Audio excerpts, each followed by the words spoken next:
నిర్మల్ జిల్లా కడం మండలం అడవి నుండి చుక్కల దుప్పి దారి తప్పి వచ్చింది. కుక్కల తరమగా చిట్యాల గ్రామ సమీపంలోని జాంబర్తి రాజేష్ వ్యవసాయం బావిలో చుక్కల దుప్పి పడింది.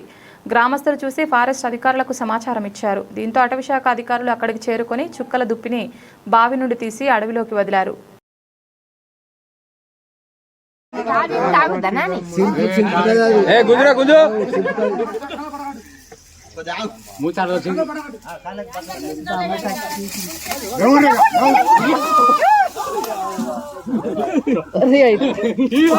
మల్లవాడ